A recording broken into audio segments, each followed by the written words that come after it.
Okay, this is silly, but welcome to the AdamaCon panel. So, I'm not going to discuss yet the slash fiction. I'll wait until later. This one is going to be on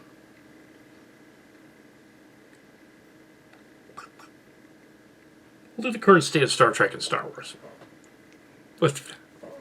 Current state of Star Trek and Star Wars. Oh yeah, I'll do that one. All right. I'm not an expert, I'm a fan, so yeah. Background in that was 90s. They had a writing contest for the Next Generation and Deep Space Nine, mainly Deep Space Nine and the upcoming Voyager. Mainly Deep Space Nine Voyager, yeah, because Next Gen was ending, so they had a writing contest.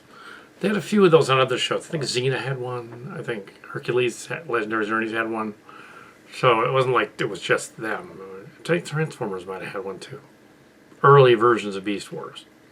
Some of those mush people went and did that. So. And some people pretended they did. There was a pretend Bob Forward. Anyway, so over at the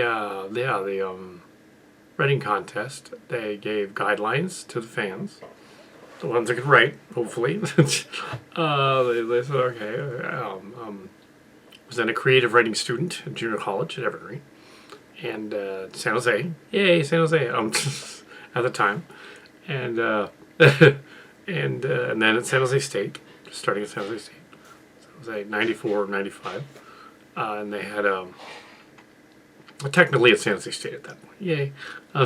Alma mater. And Mark's Cards and I, under our real names, Adam and John, did a treatment for Deep Space Nine called Fearful Symmetry. Maybe you've heard of the title from Blake's poem, but also from, it was eventually published as a pocketbook. Fearful Symmetry. Yep. That version, however, was the slightly altered version. And someone else got all the credit for that one. I did not. I didn't have an agent. They changed it considerably to the point that it wasn't my story anyway. Yeah, the pocketbooks people knew about it. So when they had people at the convention, they knew about it. Yeah, they knew they were familiar with it. There's a curiosity in the Star Trek lore that there is a Brown with an E that was in Star Trek, the classic Star Trek. I believe it was the Apple Paradise, one of those. And she was a Christine Brown, probably a cousin, like Sylvia Brown, the psychic, was probably a cousin, distant cousin. So that was a famous name. So they saw the name there.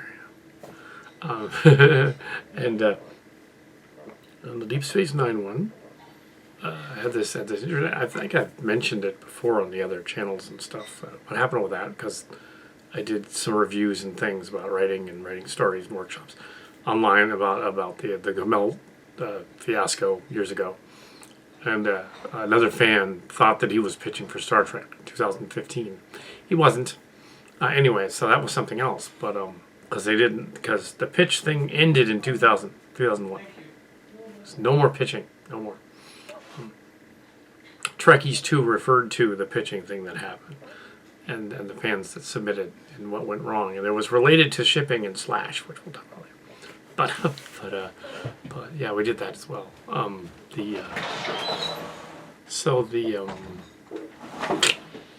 Star Trek, the writing contest. Deep Space Nine story, didn't hear back from him. Then, roughly around the fifth season or so, Deep Space Nine, they air an episode called The Ship, in which they literally reference not only one of the characters in my story, but the plot of the story.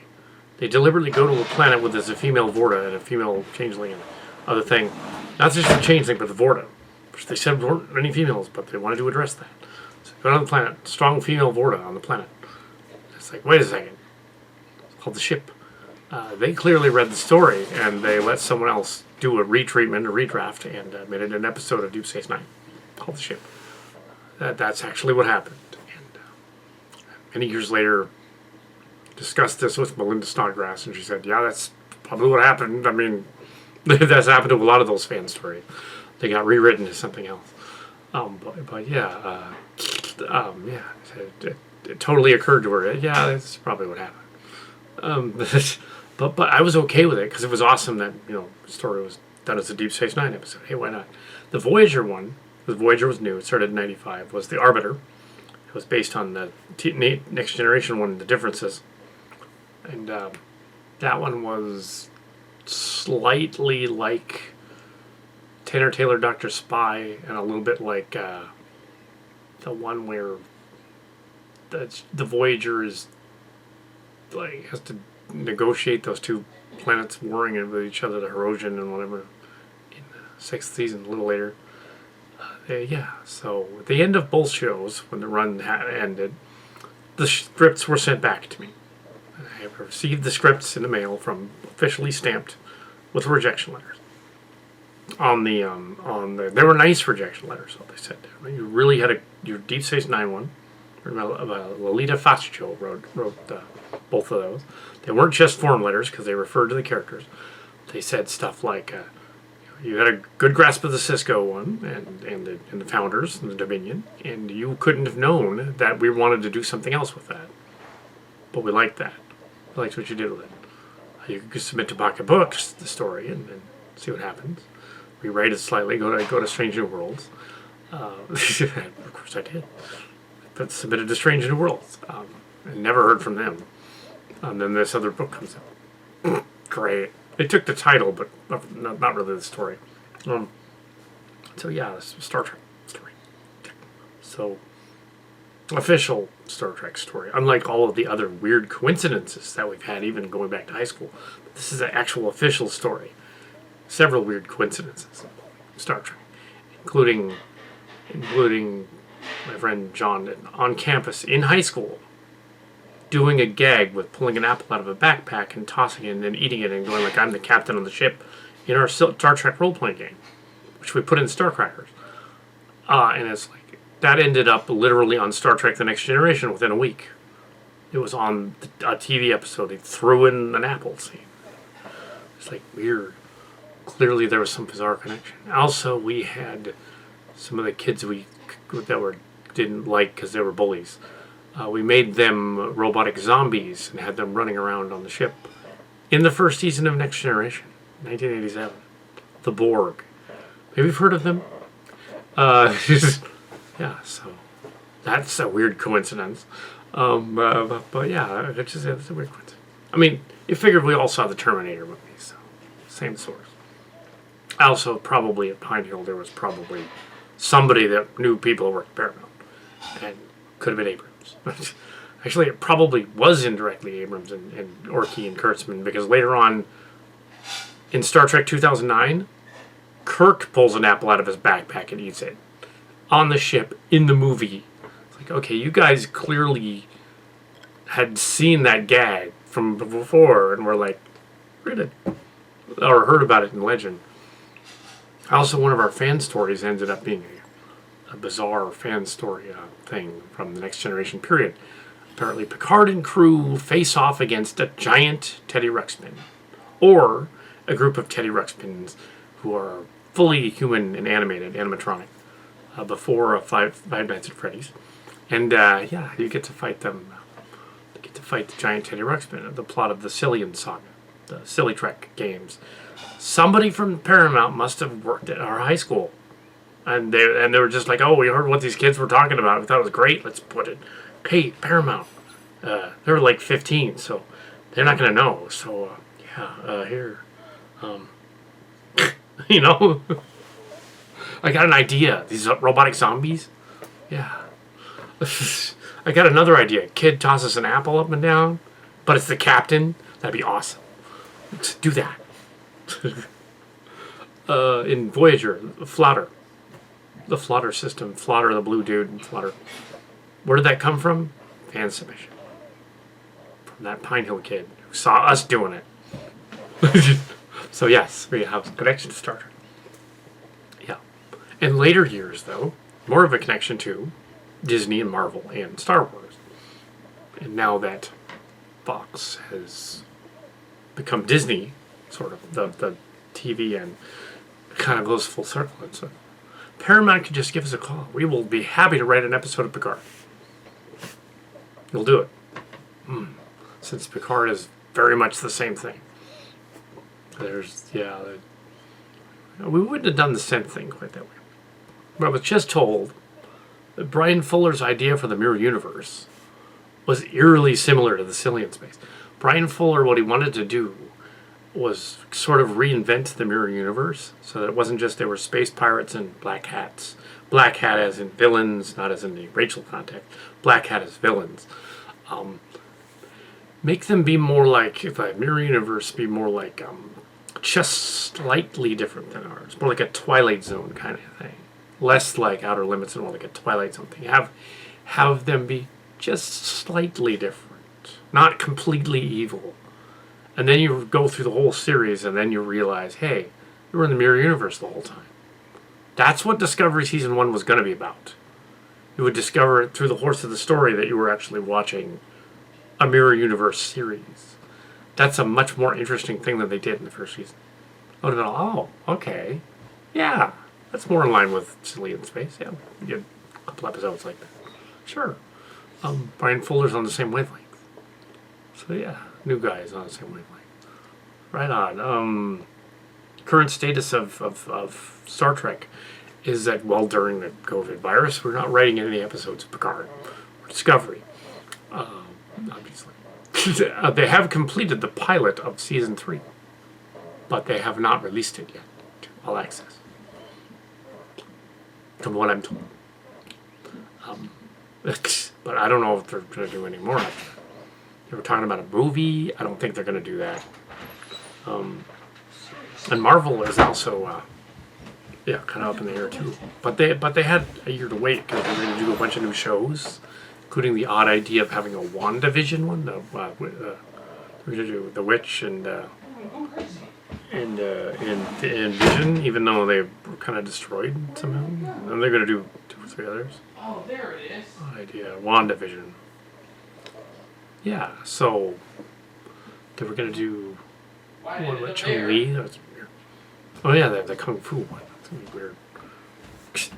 And they were going to do their version of Batman, the Midnight? Is that his name? Midnight? and another version of Blade. I don't know if they're going to do those now. I don't know. Here we have Star Wars. I liked The Mandalorian. I haven't seen it, believe it or not. I think Mark Scarts might have seen it. I haven't seen it. He has seen Picard.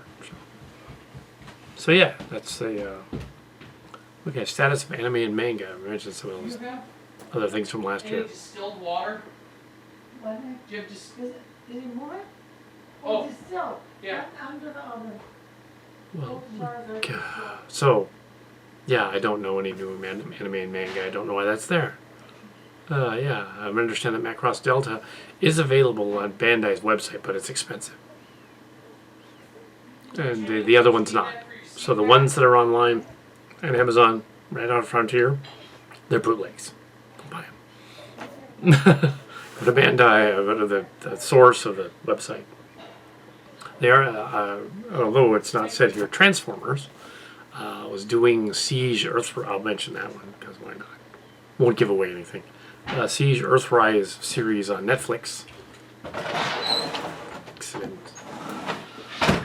However, Corrosion of War, that's something else. That's a fan series. You don't get paid for that. Nope, nobody gets paid for that. But that's there. So the Earthrise, yeah. Yeah, I guess Cyberverse is kind of like I haven't seen any of it, and it's really not available here. It's sort of a pseudo spin-off of Prime, but done in the form of rescue bots. It's probably for little kids, but yeah. But I just haven't seen it. The new Bumblebee show was good, though. I guess. But the new Bumblebee movie was good. A couple of years. Now it's a couple of years ago. But I'm doing fan films. We'll talk about that later. I guess that's it for the current state of sure questions. Oh.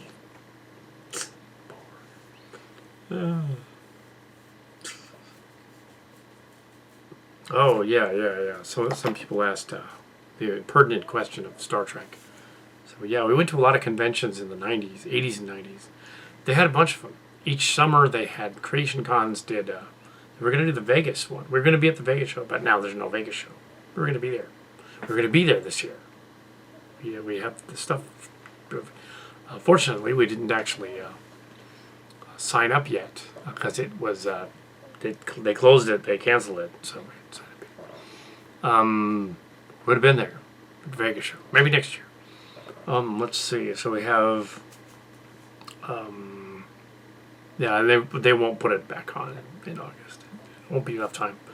So we have, yeah, the question was some of the con stories from Star Trek, including somebody was back in the day on the Trekcore thing, like denied the whole thing, even though he wasn't there. Did Armin Shimmerman base his character of Quark on Ross Perot, the politician? Yes, he did. He might have been half kidding. Granted, we were 20-something when he said this, but he wasn't. He was older. He was doing a convention circuit thing, and he's all, yeah. He said, I wanted to reinvent the Ferengi. I wanted to make them more realistic than just comic relief. So I made my character modeled after a politician, which is why that line in the pilot is, you have the character reference of a politician from Odo. He is literally supposed to be Ross Perot. Who is this politician from the 90s? Who nobody remembers? Another character, interesting, Deep Space Nine. As I have some backstory on that, because Deep Space Nine. But yeah, I was on the another story is Morn, who is who deliberately is not mentioned my name because there's like it was said there's a moratorium and it was said that there isn't. Not sure who's right. But at the time, there was a show called Cheers. It's a show about a popular family bar. Ted Danson, Shelley Long, and then later Kirstie Alley from Star Trek. Kelsey Grammer, who went on to be the Frasier character in the spinoff, which made more money than Cheers did. My mother had been to the set of Cheers, the bar. Well, the outside the bar in Boston looks a little different than the set. Yeah. Anyway, it's a set of Cheers. Cheers was awesome. I mean, family time. I mean, yeah. So I had been to the set of Back to the Future 2 and Dick Tracy, which were being shot in 1990, the late summer, 89, 90. They were being put together in 89. They were actually redressing the sets for the Dick Tracy movie at the Universal Studios. It's on the set. That was cool. Yeah. So I was a teenager. Yeah, but yeah. So anyway, Morn, Cheers. Morn is Norm from Cheers. That's why he can't say it. It's literally what the character said at a convention. Yeah, I have no dialogue because I'm supposed to be Norm, who talks all the time, and the joke is that on Deep Space Nine I don't. It isn't necessarily that he's legally not supposed to. They just never wrote any dialogue for him. They decided to make a joke out of it. It really dates the show to 1994, roughly. Deep Space Nine. Star Wars stuff, yeah. The latest one, the third one, yeah. Had an action figure stuff. Clint Cowpoke was in the background. Look for him. What's the current one? He's in there. Not at the same time Kevin Smith was there. But, yeah. Not at the same time. That would have been awesome. But no. Anyway, so we have in the same scene though. They're all, the part where the droids were doing the they're gonna find the Sith thing in C-3PO's head. And they're gonna turn them off. So yeah, not credited. I'll look for the credits. It's not a credits. Anyway, so it's more of a voiceover. Anyway, so we have yeah. Curiosity to Disney parodies, Disney movies and stuff. Those are kind of slash fiction.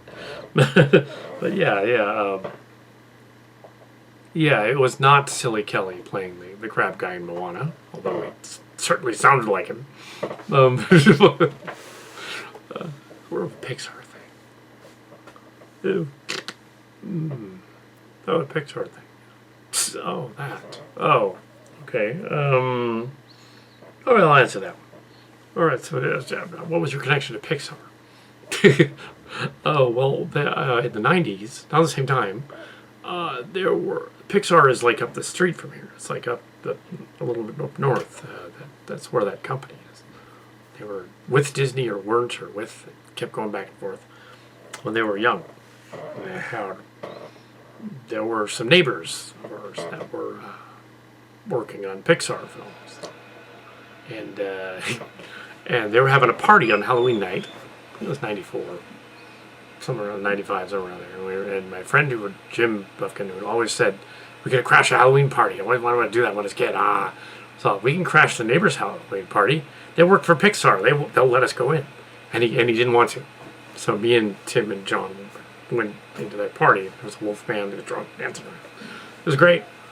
Tim drank all their beer.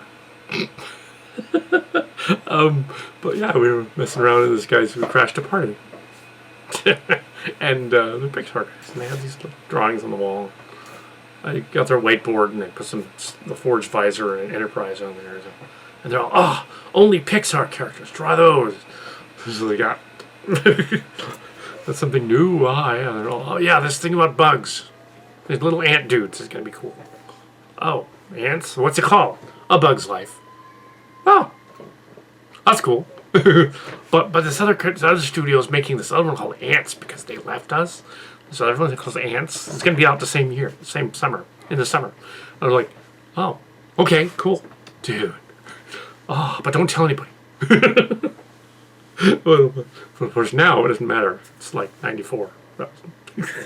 That's my Bug's Life story. I didn't give them the idea. They were just telling me that they were doing it. And then the house just kicked us out of the house for drinking the beer. Meanwhile, the Wolfman's spiraling around, throwing his shirt off and going, ah! And there was like a disco ball going. It was kind of insane. I bet half of them didn't remember I was there. The one that mentioned the Bug's Life kind of did. Later on, he said, "Have you seen it?" Yes, I've seen it. It was better than Ants, actually. Actually, it was. Ants was kind of dark and twisted. But apparently I found out later that the producer of Ants was working for Pixar, but he quit. He stole the idea and did his own show for the same summer. It's kind of messed up. So there's my Bug's Life. There's my Pixar story. Oh yes, and Cars is loosely based on the Cars Adventures. And the Hot Wheels Heroes and all that. Yeah, they found an old Kal Kat story. But I always thought, in my version of it, that as a little, thinking about it when I was a little kid, I wasn't imagining the cars being alive. That would be Transformers. I was imagining the cars having drivers in them that were driving around. So, we're anonymous cars, unlike Kit, of course, from Knight Rider. 80s kid. Okay, yeah, it's been fun now. Do I have any Marvel appearances? Any Marvel movies? Let me see. No, I don't think so. Oh, they didn't film any of those up here, so yeah. The Marvel movies. We did. Yeah, they have slipped some of our ideas into some of the movies, though. I mean, the character in the counseling scene was clearly modeled after a discussion that Mark's Cards and I had at 2015 in Disneyland Park, saying there should be They should do that. Constantly, they should have a gay superhero. That'd be funny. That'd be cool. It'd be like very, very modern. They kind of didn't want to do that though. It almost implied it in what's it? Fate 2. Yeah, Incredibles 2. That the villain was actually sweet on the lady. And go there. And of course, there is the Onward. Maybe you've heard of that one. Which has is not Dungeons and Dragons. And Coco, that was a ripoff of the Day of Life Day, the movie. It's a ripoff of it. Yeah, they do that sometimes. Yeah, they do that. Toy Story is a little odd too, but yeah, can't say they're all that bad. Yeah. Ew, although I had met them twice because they had several, at least one or two recruiting things at San Jose State, and I actually talked to Pete Docter and Lassiter and one of the other guys, all from Toy Story later. Yeah. but I didn't get hired. Yeah, I didn't do 3D animations. I was looking for 3D animators. But yeah, that was interesting. Pete Docter is pretty bizarre. I didn't really talk to Lassiter too much. Couldn't say whether he did anything good or I don't know. I understand he did bad things there, but I wasn't there for that, so I don't know. But Star Trek. Okay, I think this panel is over. Yeah. Did I miss anything? I think so. State of Star Trek. Yeah, we don't know, which is up in the air. It's Marvel and Star Trek and DC at this point. Hopefully they'll get back on track and finish filming the one they're working on currently, which I think is... I know it's not Guardians of the Galaxy 3, it's something else. Also, they finished Wonder Woman 1984. I wonder if they're going to release that, or a Disney, or DC, I mean, DC. It's done, they just haven't... also, Kevin Smith had not talked about the Harley Quinn movie, or the new one. The only thing he commented was it didn't need to be rated R. I think it did, though. I mean, in terms of what it was. Anyway, engine's over.